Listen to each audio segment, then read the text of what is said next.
Alright, so as you already know, Sega have got this deal with IGN throughout the whole of June to be sharing Sonic Frontiers news, and it seems like we just gotten the next drop, right? Now this isn't a gameplay drop, but this is important nonetheless, as they've got Ian Flynn on this interview and he's talking about the game, they're asking him questions, so naturally there's going to be some good breadcrumbs that we can take from this. So we're gonna get into all of this right now, but if you haven't subscribed to the channel already, please make sure to subscribe. We are trying to hit 100,000 subscribers and hopefully 7,000 subscribers before Sonic Frontiers comes out, and hopefully 65,000 subscribers before Sonic Origins comes out. Ready to elevate your browsing experience to the next level? Because this video is sponsored by Opera GX. Now what does Opera GX do? I mean, what doesn't it do? You can create GX profiles, which lets you create a custom browser suited perfectly for any activity online. You can create custom profiles but focus on what's really important. Whether you want a profile for streaming, which allows you to hide all your private stuff from your viewers, or a lightweight profile that uses way less resources, or a clean GX profile that focuses only on the essentials and hides all the notifications.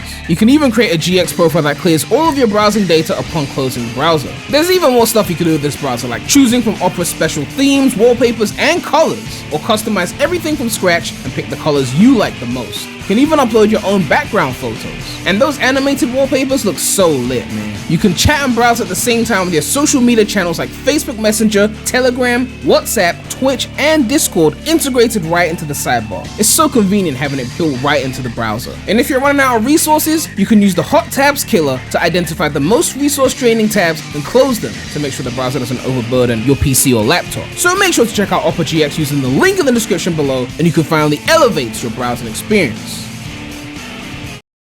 So we get to the IGN article and it says Sonic Frontiers writer talks open zone story. What do you mean open zone story? The game is open zone, but is the story open world as well? Does that make any sense? Dr. Eggman and more. IGN first. Ian Flynn discusses the ins and outs of adapting a Sonic story to a new type of gameplay. Throughout the month of June, we've revealed new Sonic Frontiers gameplay, we've interviewed the developers to get to the bottom of Sonic Frontiers design goals and processes, but there's one aspect of Sonic's latest that we haven't touched upon, the story. For that, we turn to Ian Flynn, the writer of Sonic Frontiers, and a man who is currently no stranger to Sonic. Flynn has been writing for Sonic in some capacity ever since 2006, touching everything from the classic Sonic the Hedgehog Archie comics, the rebooted IDW comics, the Sonic Encyclopedia, episodes of Sonic Boom, and various comics and scripts meant to help promote Sonic Forces, Sonic Origins, and more. He's even the host of Bumblecast, a podcast focused around Sonic. Needless to say, Flynn is a huge Sonic fan himself. Here's what he had to say about taking up the reins of writing the latest adventure of the Blue Blur. So IGN asks, you've been intrinsically tied to the Sonic series for a long time now, whether through comics, TV, or games. What has it been like taking the reins of writing Sonic Frontiers' story compared to everything else you've worked on for the Blue Blur? It's been a very different experience to be sure. With the other tie-in media, I'm the one to pitch the story, the characters, the themes, etc. With Sonic Frontiers, Sega provided the story, backstory, plot beats, usable characters, and so on. So it was a very different approach to telling a Sonic story than what I'm used to. So basically, Sega had you on the leash. Like, they said, this is how we doing this shit. You gonna fit this shit in, basically.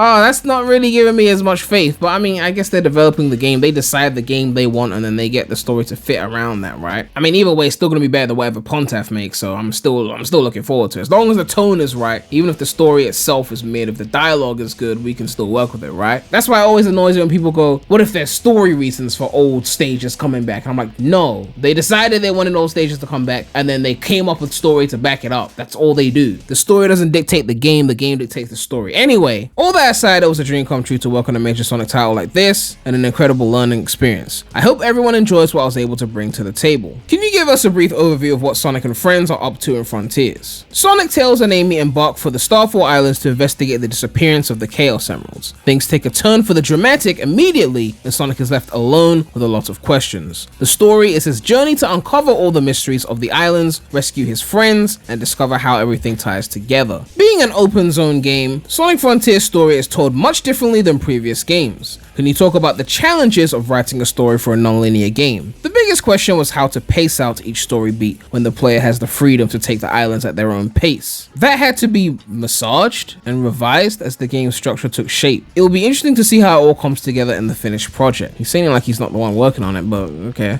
Who is your favorite Sonic character to write for? Does it change from comics to video games? I tried to find something fun in all the characters, but letting loose with Dr. Eggman is always a delight. We get to take his character in some interesting directions in Sonic Sonic Frontiers. Oh, we need to see a direction of Eggman because we haven't seen his face yet.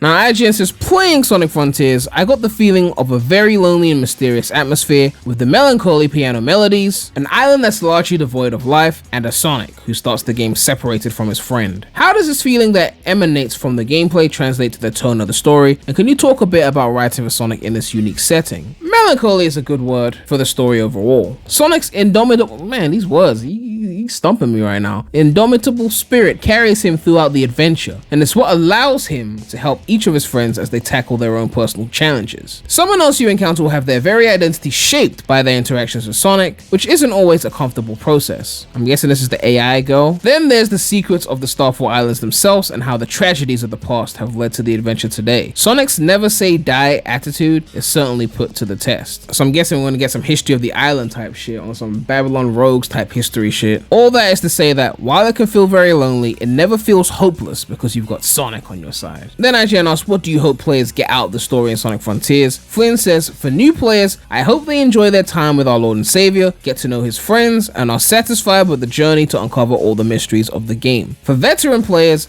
I hope they enjoy the individual character arcs and the threads I tried to weave between Sonic Frontiers and the rest of the Sonic series. So he's gonna be referencing the previous games and shit. He's gonna give us that lore. He's gonna reward those who've been following the franchise for a long time, instead of, you know, just retconning everything like they did in Forces with different dimension and bullshit like that. And the final question, IGN says, the Sonic fanbase is one of the most passionate fan bases across all the video games, and it seems like you've already taken to being an active part of it. From your podcast, The Bumblecast, where you often do fan Q&As, to literally writing a Sonic encyclopedia. Given all of that, what does Sonic and its fan base mean to you? And Flynn says, they're a constant source of inspiration. Their passion for the franchise is unquenchable. It's definitely unquenchable, right?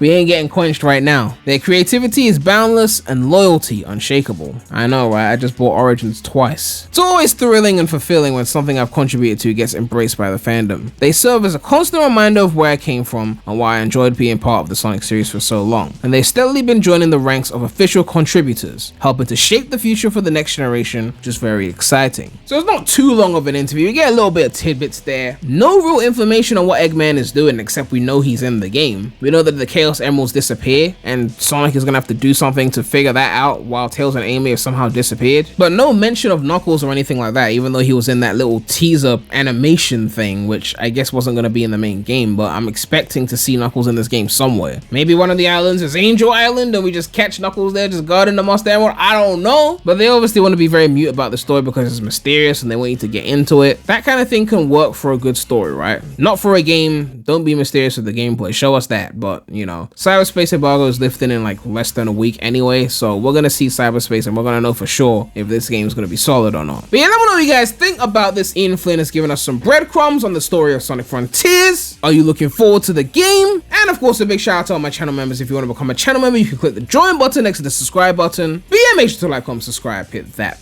bell. Make sure to check out the non-Sonic channel. The link will be in the description. But that's all I have to say right now. So, Premy out.